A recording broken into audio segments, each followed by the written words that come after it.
je vais te poser peut-être des questions un peu plus, je sais pas, peut-être un peu plus personnelles. À toi de voir si tu acceptes d'y répondre ou pas.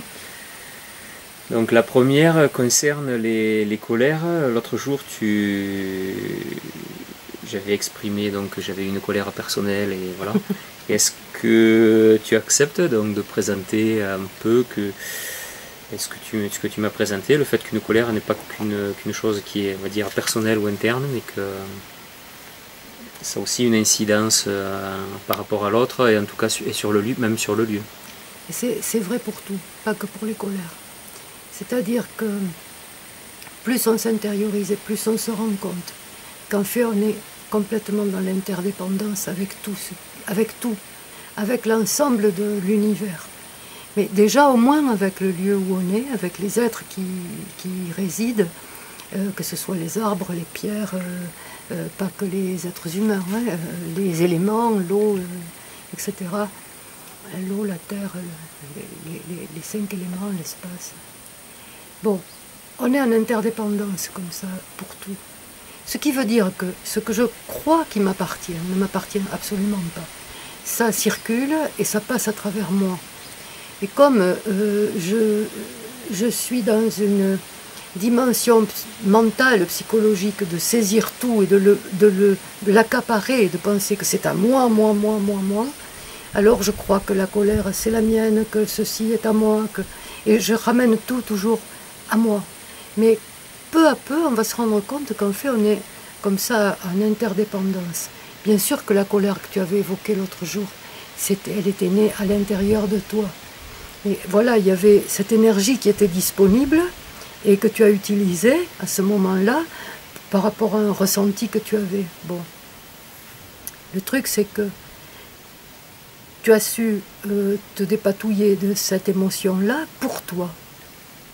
Mais, comme tu as un lien, que ce soit pour la colère ou pour n'importe quelle autre chose, et on est bien d'accord, chaque fois que je parle, c'est pareil.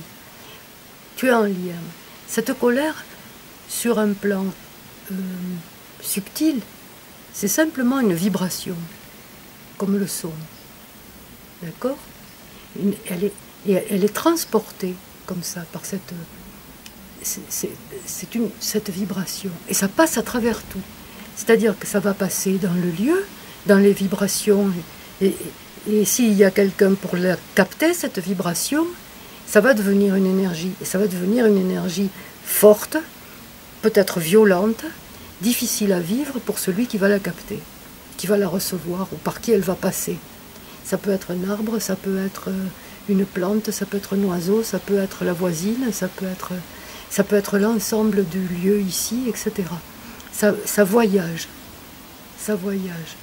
Et à terme, ça va te revenir comme un boomerang avec tout ce que ça aura traversé.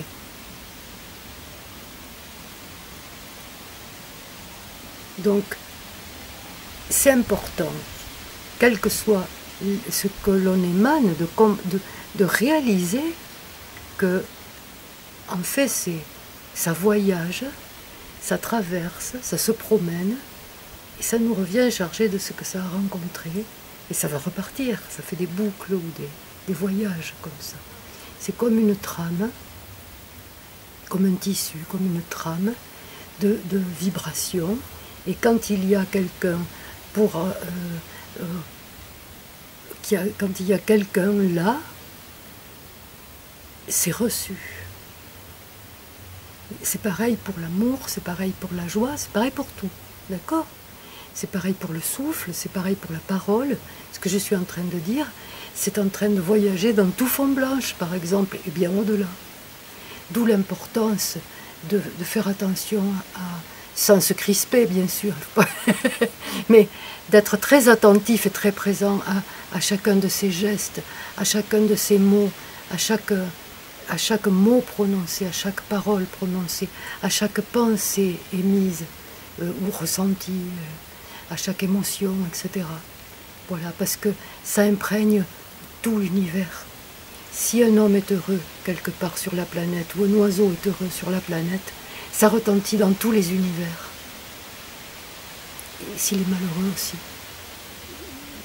ça pourrait être presque culpabilisant, disons quand il y a une colère, quand il y a une pensée qui vient et qui part, et si déjà on ne peut pas forcément la rattraper, est-ce qu'il y a un moyen ou est-ce qu'il y a la possibilité de transformer ce qui a émané de nous, ou en tout cas avant que ça nous revienne déjà comme un boomerang, ou que ça n'affecte d'autres personnes, que ça affecte des personnes parce qu'à un moment on a eu un geste ou une parole malheureuse. Mais bien sûr qu'il y a des moyens, heureusement. Heureusement. C'est pas une condamnation. Oui. Et c'est pas une condamnation et c'est pas un jugement de valeur. C'est juste un constat, si tu veux. Ça fonctionne comme ça dans l'univers. Il y a des énergies, il y a des vibrations, ça se promène, c'est tout. Et donc c'est une loi des univers, de l'univers, si tu veux. Et par rapport à ça, on a à être conscient de ça, c'est tout. Il n'y a pas de jugement de valeur, de qualité là-dedans. Il y a juste un constat. Et il y a la possibilité, en effet, de transformer pour que ça reste quelque chose de pur. Voilà, que ça ne blesse pas, etc. Mais dans tous les cas, il n'y a pas de culpabilité. Par contre, il y a une responsabilité, ça c'est clair. On est responsable de ce qu'on émane, de ce qu'on reçoit, de ce qu'on envoie, etc. Oui, responsabilité pleine pot. Et culpabilité, ça, c'est pour moi, la culpabilité, c'est une invention de l'homme pour asservir l'homme. C'est pas avec ça, c'est un boulet qui nous empêche d'avancer, qui nous donne des alibis, c'est en lien avec la croyance à l'ego, etc. Et tout ça, c'est un pack dans lequel on est plus ou moins judéo-chrétien, parce que je crois qu'il existe aussi ailleurs que dans le judéo-christianisme.